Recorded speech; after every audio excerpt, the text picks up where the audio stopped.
You know, the dynamics on how we eat have profoundly impacted the economy and investment opportunities.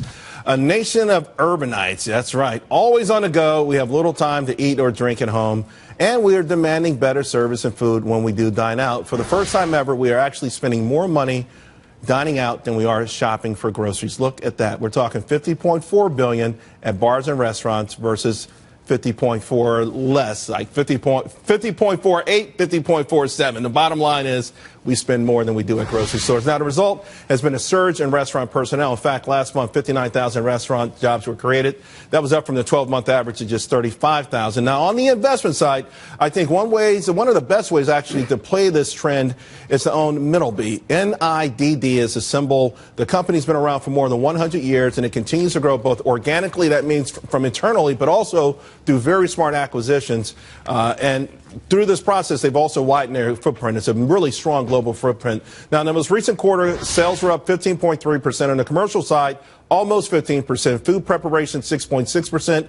Residential kitchen, 9%. Although if you add in some of the recent acquisitions, up 29%. Their products include food processors, griddles, fryers, wood-burning ovens, convection ovens, beverage systems, warming systems, bakings, ranges, toasters.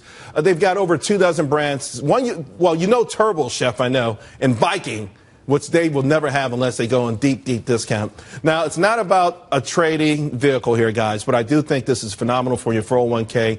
I would hold it for at least a year. My target on it is $160. All right, Matt, Middleby, what do you think? I love it. It's a great way to play this trend of restaurants doing very well right now. Fundamentally, I like earnings per share going about 20% annually over the next 2 years, which is fantastic. 4 acquisitions in the last few months, picking up these small little private companies, expanding, and they missed earnings about a week or so ago, got crushed, but in a few days came right back to where it was. That's a great balance. And as a technician, I thought you were going to mention, they broke the double top and they got crushed, but they held that. Resistance became support and it held. Yep. That's when I should have had it on the show like 3 days ago. There aren't many companies, 100 years old growing at high double digits. There aren't maybe very few at this 18% growth. My only caution, Charles, is 26 times. It ain't cheap. You're paying up for that growth. So maybe you can wait for a pullback here. All right.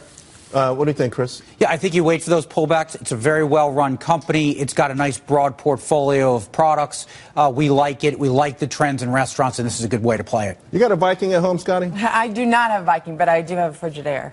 I'm not sure they do Frigidaire. Well, no. But, I mean, the truth is we're living in McReality. People don't have the time anymore to sit down and cook dinners and serve them and clean up after them. So this makes perfect sense why restaurants are doing better, especially with the cost of groceries going through the roof. By the way, this is also a global trend, too. It's not just an American trend as well. Hey.